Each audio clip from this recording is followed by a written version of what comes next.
Hello, welcome to the Two Chicks Homestead podcast. We are the Two Chicks. Yay! Hi, I'm Nate. And I'm Aaron, and we talk about homesteading and living on a small piece of land. All right, well, welcome to episode 9. Yep. And it has been a very long week here.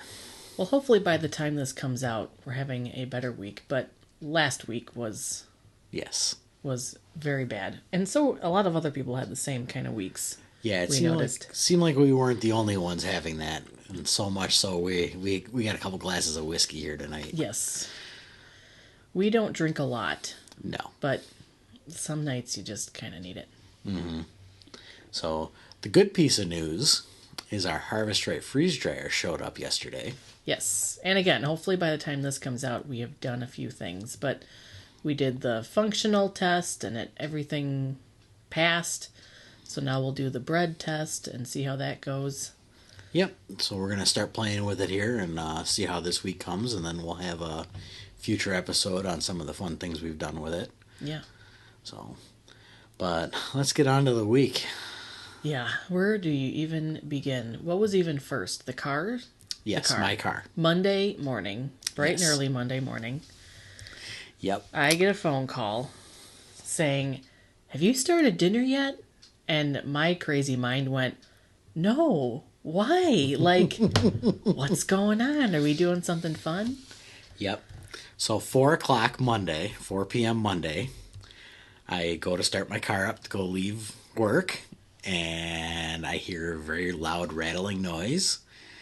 And I get out and look underneath, and the exhaust pipe is dragging on the ground.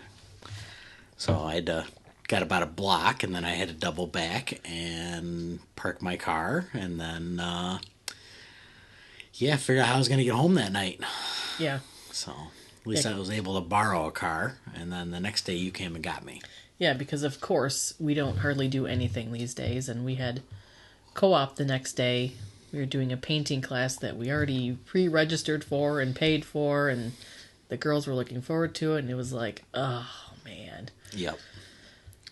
So our co-op days are always Tuesday, and my car broke on Monday. Yep. So I had to scramble to get that over to the mechanic, and he got it looked at and had the part ordered, and then got it handled for us. Pretty decent price. It was done Thursday. And then we dropped your truck off for some preventative maintenance. Mm-hmm. And that actually ended up being a little bit more than my car. So, but we'll make it to Tennessee and back. Yep. With no major problems. Yep. So your truck definitely needed some work. We've gotten pretty lucky with it. Yeah. So. Yeah, it goes on a lot of trips. So, and it has a lot of trips scheduled for this year. So exactly. We would like it to run. Yep. So then after I think you got home on Monday, so we've been waiting for the rabbits. Yes. They have been due, any day last week. Mm-hmm. Yep. Came home Monday, and one of the does had delivered, and something spooked her in the middle of the delivery. So we have a roll-up tarp on the front of our rabbit hutch to protect them from the weather. Well, I had been neglecting changing the rubber straps out that had been there for 2 years, and they had dry rotted and snapped. So when I walk around the corner to look at the rabbit hutch, I notice that the tarp is down. So I get the tarp up and out of the way, and realized that the doe had her babies half on the wire and half in the nest box, and none of them in the nest box were covered. So it happened right all at that same moment. Yes. So this is when I got home. I noticed that. So, sorry, the cat's over here bopping around. Get down. We podcast in our dining room.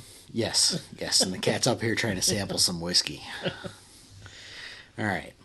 So once we noticed that with the rabbits, unfortunately the 2 that were born on the wire were gone. So there was nothing really we could do with that. We tried to save the other ones that were in the litter, and that was 5. So I ended up tucking them all underneath and, just letting them be and see how they would do it. And they were all wiggling and moving around. So then I went to bed and woke up the next morning, and the other doe had delivered. And so I'm like, okay, we're doing okay. So, I go into work and do my day and come home. And of course, it is now snowing and like 25 degrees out. And the doe that had delivered the multiple kit, or the first set of kits, had her entire nest box and all the kits uncovered. And they were just out exposed in the weather in the nest box. And they were all dead. And that was 5 of them. So there was a total litter of 7. And we didn't have a single one from them. So I checked the other doe and realized she only delivered 2 kits. And one was stretched out, stillborn, not moving at all. And the other one is still outside, wiggling around and moving.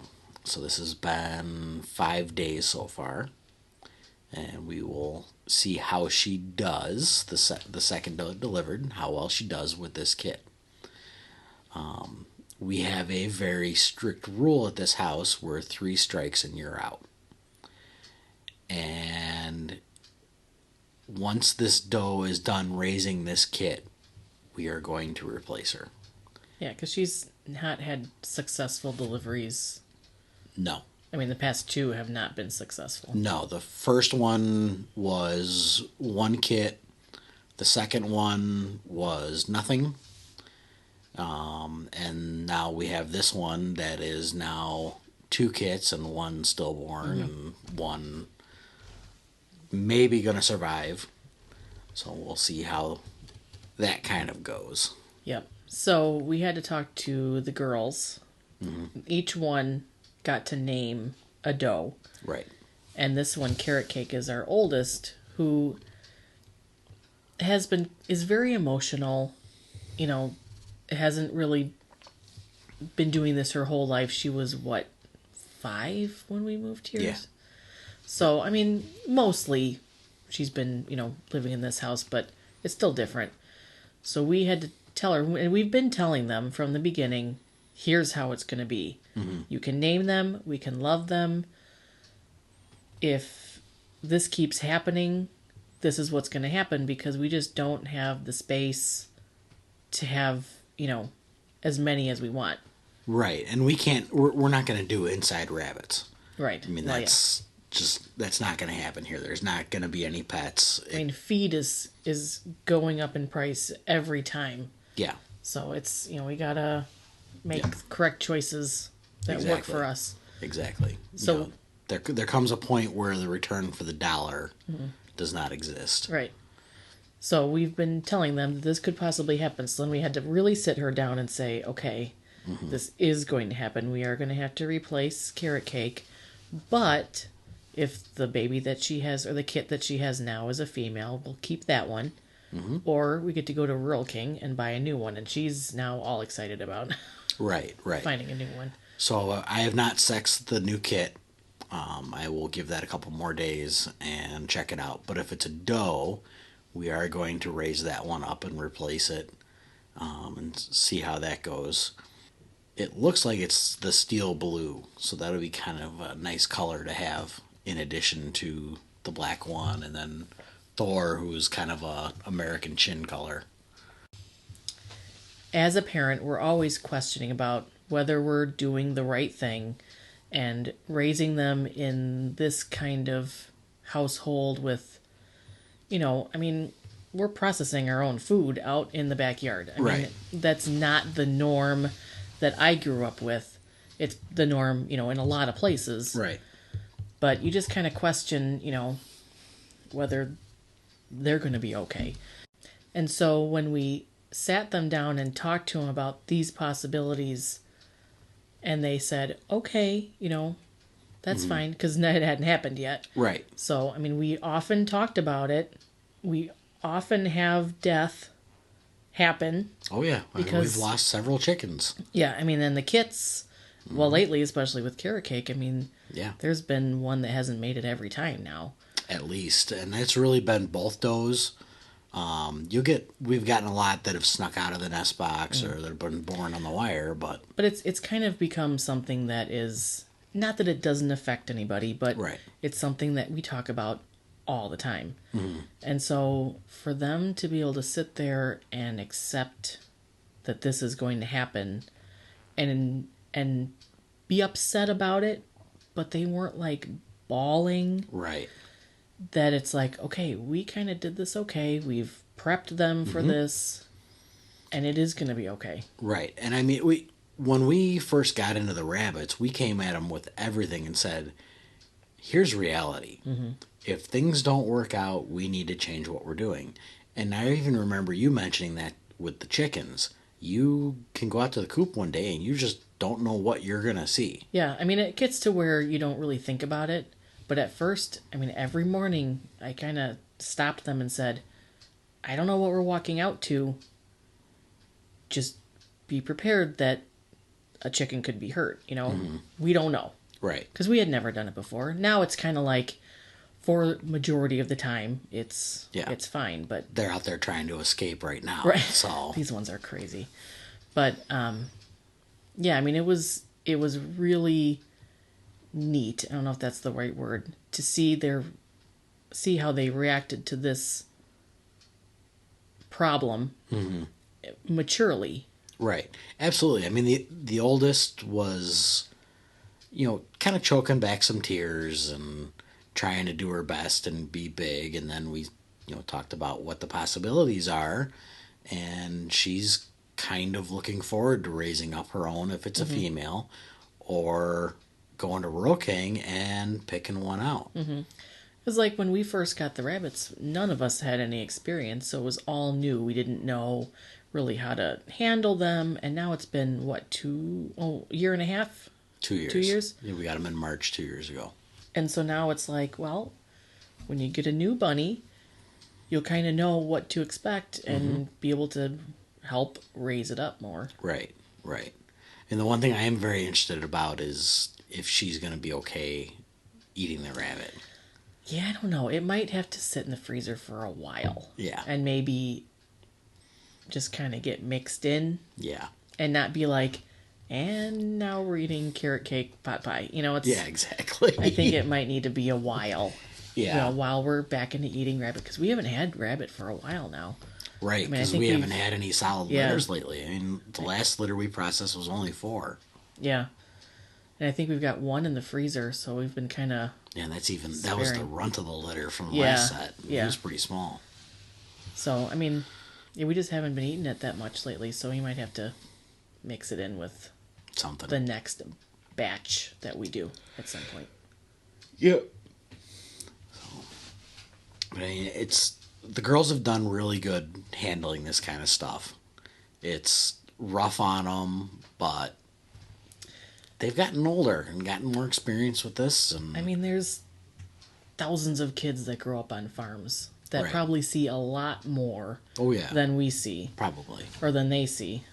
So, I mean, I don't think they're being harmed. Right. Knowing this stuff. So... And we don't ever force anything on them. No. But we also don't sit there and tell them, it's all going to be okay. Sugarcoat anything. Yeah. I mean, that is just... We've never, switched out a goldfish. Right. Because one died and they didn't know about it. Right. So then back onto how our week was going. So we went to our co-op art class. It was awesome. The girls had a great time. Seeing their friends, and they painted cupcakes. And then we came home and went about our day, and it was probably 10 minutes before bedtime where my little one, my 5-year-old, goes, my neck itches. And I looked, and, didn't see anything. And it was like, well, you're probably just stalling for bedtime. Normal. We put lotion on, did our normal stuff. Woke up the next morning covered in hives. No idea what it was from. When she was a baby, when she first started like eating solid foods, she got reactions from eggs.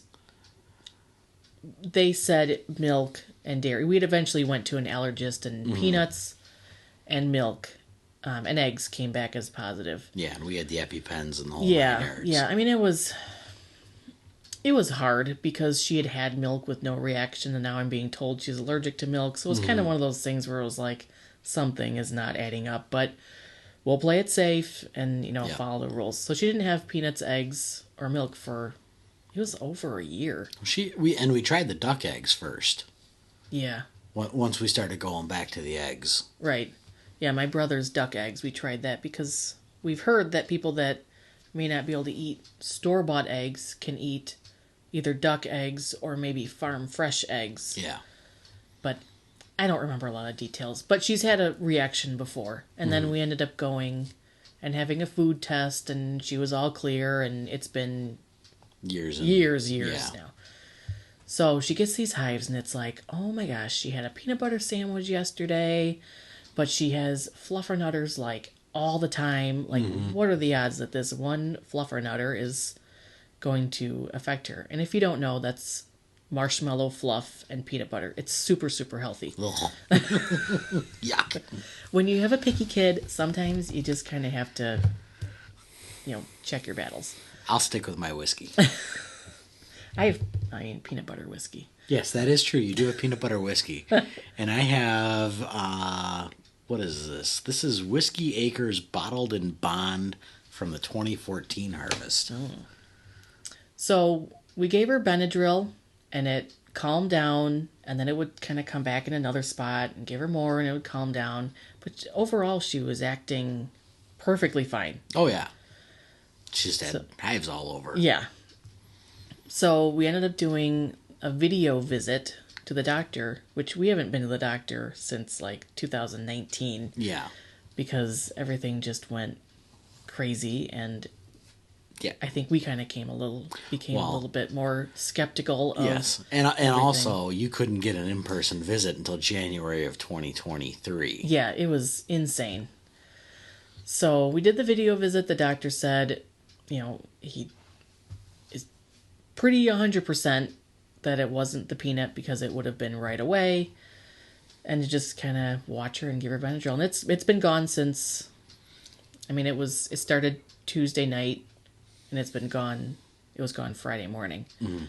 But it was just another thing that week, and she's perfectly fine now, and all okay. But it was just like, what else is going to happen this week? Well, I think we've gotten to the weekend, and we got everything out of the way. Yes. So the freeze dryer was going to work. Mm-hmm. Yes. It did. Yeah. And it was coming on Friday. The same day I had the video visit, and I kept thinking, this is all going to happen at the same time, because when you get a freeze dryer, you have to take the box off, walk around, make sure it's not damaged before you sign, because if you sign and it's damaged, they'll tell you you're SOL. Yeah. So luckily we had a really nice driver, because I've heard of, horror stories about drivers being jerks. Right. And sometimes we'll get those kind of drivers at work where they get a little fussy about having to wait while we check product and stuff. But it came in the morning. Our appointment was in the afternoon. My parents were here to kind of help out, just because I'm just kind of walking anxiety all the time. So yeah. Yeah. We got into the garage. We got everything unpacked. We did all the testing today, so tomorrow's going to be the real go for it. We'll see how it goes. Yeah. And now that we have both the cars back, we can at least get somewhat back into normal. Mm-hmm. There's no more shuffling things around and unneeded trips for 2 hours, because I don't exactly work the closest. I work 45 miles from here, and it takes me roughly about about an hour to get to and from work every day. Mm-hmm. So every time you got to come get me at work if I have a problem, it's a 2-hour round trip. Yeah. And the girls they do good. Yep. Yep. They got to ride up in the car and go see work. And then we played on the radio on the way back a little bit. Yes. So in between all that stuff, I did do my first net. Mm-hmm. You did the Aries and Racy's net for the DeKalb County. So what is that again? So Aries and Racy's is more the weather spotting and the emergency use for the weather in the area. And that net is every Thursday night, 7:00. And why do they even have the nets? They want to make sure that everybody can contact each other through the repeater. Sometimes we've had simplex nets when the repeater goes down. So you get on the actual output of the repeater, and then you just check in with net control and see how you work. But it's all done through the repeater. It's about 25 miles north of here. And we can get in pretty good. So basically what they do is they have a net controller person who runs everything. Correct. And goes down and calls out call signs of people that have been there or are normally there. Yep. And then you respond. Yep. You respond with your traffic, or you respond that you have no traffic, and give your call sign. And I think usually we get anywhere from 15 to 30 hams checking in on all the nets, which is really good for this area. That's quite a bit. So that was my first time doing that with my new vanity call sign. I know. And I applied for my vanity, so we'll see if we get that. That's going to be a good one. Yep, I got to send in for my license plate. Mm-hmm. That'd be kind of nice. Yeah. And I got to get you, we got to get you a new radio, I think. Get you a dual band radio, or get your quad band in that truck. That's really why he wanted me to get my license, so that he could go, you need a new radio. Well, if it were up to me, we'd be throwing like a, ICOM 9700 in your truck. Sounds expensive. Yes, it is. Okay. And they are unobtainium right now. Oh, okay. All right. But that is a dual band, 2 meter, 70 centimeter with a waterfall on it. Oh, yeah. No, I don't need that. Yeah, you don't need that in a truck. I want that down in the basement. Yeah, that sounds like it's like getting into accident alley. Yeah, it's like having it's like a cell phone. It's legit like having a TV screen in your car. Yeah. No, we'll get you either a dual band or a quad band, and then I think I have a really good idea how to mount your antenna. Yeah. So we'll see how that works out. But yeah, then on our way home, we each have a radio in our vehicle. So on the way home tonight, or this morning, I did my first... I was waiting for you to do it, and I'm like, well, maybe I'll just do it. Maybe you're waiting for me. I was waiting for you. So I was like, well, I'll do it. And I hear my oldest in the background go, yeah, Mommy, you did it. I heard you on the radio. Good job. Yep. Because it's a little nerve-wracking. It is, because ham radio is all done in the clear, so you don't really know who's listening. I know.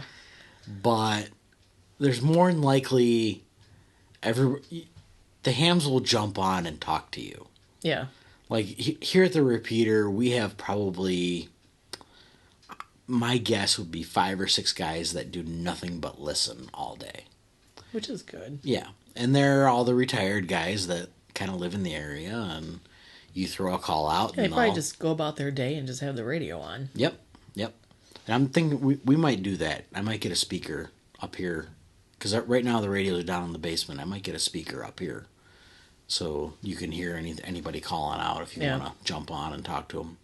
Just have the radios running. But yeah, I know. I called out for you, and then we talked for like a few minutes. Seconds, and then it was like my brain just like, that's it, I'm done. And then 10 minutes later, I'm like, I probably should have like ended that instead of just like hanging. I will not lie. I had the microphone in my hand for a while because I was waiting for you to come back with something. It's like I just didn't even know. Like... But I was not going to push it. Yeah. So I'm, This is mic fright is a real thing. It's an introvert's nightmare. It is. Because all you're doing is small talk. And my whole life revolves around avoiding small talk. Yep. So it's very different. Yep. Well, when you were upstairs taking your nap, I made a couple contacts today. So yeah. I was downstairs. I was working on a file for our 3D printer. So I've been working on that the past couple days, trying to get something set up. And while I was waiting for it to do its thing, it was, I figured I'd just turn the radio on and scan around, and I made a couple contacts, one down to Louisiana and one down to Florida on 20 meters. So there's a couple nice quick contacts, and then came upstairs. That is a tool that we forgot. That is a tool we forgot. It sits right here, and we didn't even think about it as our 3D printer. Yeah. Oh, well. Yeah, well. Oh, and the other thing that went wrong today, the power went out. Oh, yes. So I had the crock pot going, and all of a sudden I get a text. We live in city limits. Yep. I get a text from the village saying, "Oh, we're having a scheduled power off in an hour and a half, and it'll last 2 hours." And I look at my crock pot and I'm like, I've got 2.5 hours to go still. What am I going to do? And then not 2 minutes later, the power goes out. It was like, well, gee whiz, thanks for the warning. Yep. So then you saved the day. Yep. So I ran out to the garage. I grabbed an extension cord. So we have a power inverter and two deep cycle batteries down in the basement that run the ham radios. And the power inverter does not run the radios because the radios run off 12 volts, but the power inverter is down there just in case. We can pretty much run the microwave, the air fryer, and now we know the crock pot for sure. And maybe, we have it for backup lighting in the house. We have a bunch of LED Christmas lights that we can plug into it and just string them throughout the house. We got that idea from Toolman Tim's workshop. Yeah, and you came with... Also is a very good podcast. Yeah. And we'll meet him at LFTN, yeah. So that'll be exciting. So you actually came to me with that idea about the LED Christmas lights. It was the first podcast I listened of his, and he said, get LED lights right now because it was right after Christmas. They're all 90% off, and just use them for backup. And it was like, that's a neat idea. And I texted you, and you were like, holy cow. Yeah, I never would have thought of that. Simple as that. Yeah. So, our power inverter and the deep cycle batteries saved dinner tonight. Yes. So, we were able to eat somewhat on time. We had the crock pot cooking for another 2 hours. Yep. And no real change in the voltage on the batteries. Yeah. So that was perfect. Yep. So the next thing I think we'll have to try is the microwave. Actually run the microwave on the inverter. Yeah. I mean, the microwave is... Or even the air fryer. I would do the air fryer. The air fryer is for actually cooking. The microwave is kind of a necessary evil sometimes. Yeah, that's true. All right, we'll try the air fryer. Yeah. See how that works out. So the only issue we would have is if 220, if something that we need to run 220 with, we need to get the generator out. Yeah. Because the inverter's only 110. And I don't have, the only thing I have that will do 220 is the actual generator. Yeah. So I need to get that thing fired up and running. But we'll do some outside stuff here. Talk about some of our outside tools here. Yeah. Kind of go down that road. So another good thing that happened this week, speaking of Toolman Tim's workshop, he asked us to be the April Community Member Spotlight. And we got to do a video that'll be out April 5th. Yeah, so it'll be out once we release this. Okay. So and then we had a little blurb on his email, and it was really cool. Yep. So we'll link that video. That was our first YouTube video we've ever done. Yes, and it was interesting. Boy, was that a interesting thing to be doing. There's a reason why we do a podcast. Yes. We are not good video people. No, it's like a 2. And I apologize to the people that we're doing live streams with soon. Yeah, we do have a couple live streams Because coming up. the main word will be awkward. I think those are going to be fun. Yeah, it will be fun. Because that's going to be 2 guys talking. Well, yeah, you and Tim Yeah. will be drinking your whiskey. Yep. And chatting it up. Yep. And then Brian will be a lot of Lots fun. Project. Lots Yep. Project. That's going to be fun. Coffee with him. Get Yes. up early, suck some coffee down. Yeah. Chit chat a little bit. I am really interested to see what he has to say. Yeah. He's fun to listen to. Yep. So. Well, I think that's all the good and bad of last week. Yep. Yep. And I don't think we were alone in that. I know Nicole had a lot of stuff going on, and it just seemed like something was in the air. Mm-hmm. So hopefully we are on to blue and brighter skies from now on. I hear it's supposed to be maybe 50 tomorrow, so that's going to be nice. I did hear. Yes. So I did hear. We might have to shovel the kids outside and say, Yeah, I think they're get out of ready. here. They're ready. So. It's been pretty nasty lately. And that's supposed to rain all week, so. Yep. We'll figure it out. You got co-op Tuesday. Yeah. So. And not at the paint place, so that's probably a good thing. Yep. All right, well, you can always email us anytime. We love getting emails. We've gotten a couple really awesome emails from random people listening, and we really appreciate it. Really made our day. It came like at the perfect time. Yep. Yeah, that was definitely a needed Yeah. email. And you can find